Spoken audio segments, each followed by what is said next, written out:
Pastor Praveen పగడాల మృతి తెలుగు రాష్ట్రాలలో సంచలనం రేపుతోంది. రాజమండ్రిలో ప్రవీణ్ పగడాల మృతదేహం మంగళవారం ఉదయం స్థానికులకు కనిపించింది.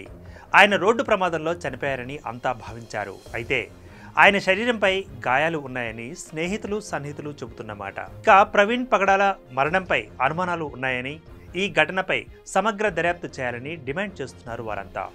దీనిపై మహాసేన రాజేష్, జీవి హర్షకుమార్ వంటి నేతలు కూడా స్పందించారు. క్రైస్తవ మత ప్రచారకుడు పాస్టర్ ప్రవీణ్ పగడాల మరణం ఇప్పుడు తెలుగు రాష్ట్రాల్లో సంచలనం రేపుతోంది. రాజమండ్రి దివాన్ చెరువు కొంతమూరు జాతీయ రహదారిపై ప్రవీణ్ పగడాల మృతదేహాన్ని మంగళవారం స్థానికులు గుర్తించారు. పక్కనే బైక్ ఉండడంతో బైక్ ప్రమాదంలో ప్రవీణ్ పగడాల చనిపోయినట్లుగా తొలుత భావించారు.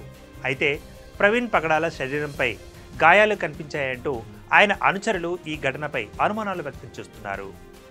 మరోవైపు హైదరాబాద్కు చెందిన పాస్టర్ ప్రవీణ్ పగడాల రాజమండ్రికి ఎందుకు వెళ్లారనేది తెలియడం లేదు.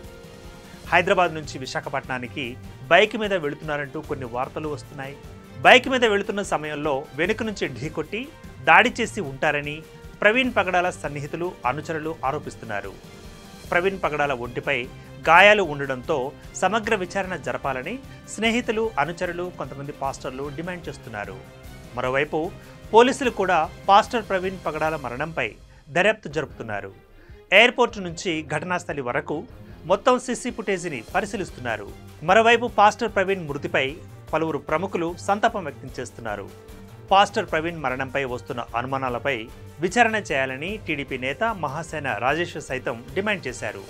ఈ విషయాన్ని మంత్రి నారా లోకేష్ దృష్టికి తీసుకెళ్తామని అన్నారు. అయితే ప్రవీణ్ పగడాల బైక్ మీద తిరిగే పరిస్థితి ఉండదని మాజీ ఎంపీ జీవి హర్షకుమార్ చెబుతున్నమాట. ఇక పాస్టర్ ప్రవీణ్ పగడాల మృతిపై సమగ్ర విచారణ జరిపించాలని హర్షకుమార్ డిమాండ్ చేశారు. ప్రవీణ్ కుమార్ ప్రమాదంలో చనిపోలేదని, ఆయన మరణంపై అనుమానాస్పద మృతిగా పోలీసులు కేసు నమోదు చేసి దర్యాప్తు చేయాలని క్రైస్తవ సంఘాల నాయకులు రాజమహేంద్రవరం జీజీహెచ్ దగ్గర ఆందోళన నిర్వహించారు. ప్రవీణ్ పగడాల మృతదేహాన్ని చూస్తే ప్రమాదంలా అనిపించడం లేదంటున్నారు వారు. ఇక పోలీసులు వెంటనే రంగంలోకి దిగారు. ప్రవీణ్కు ప్రమాదం జరిగిన చోట సీసీటీవీ ఫుటేజ్ ఇస్తామని, తగిన న్యాయం చేస్తామని హామీ ఇచ్చారు. అయితే పోస్ట్ మార్టం సమయంలో వీడియో రికార్డింగ్ తాము చెప్పిన ఓ వ్యక్తి సమక్షంలో జరగాలని వారు కోరగా పోలీసులు అందుకు అంగీకరించినట్లు క్రైస్తవ సంఘాల నేతలు తెలియజేస్తున్నారు.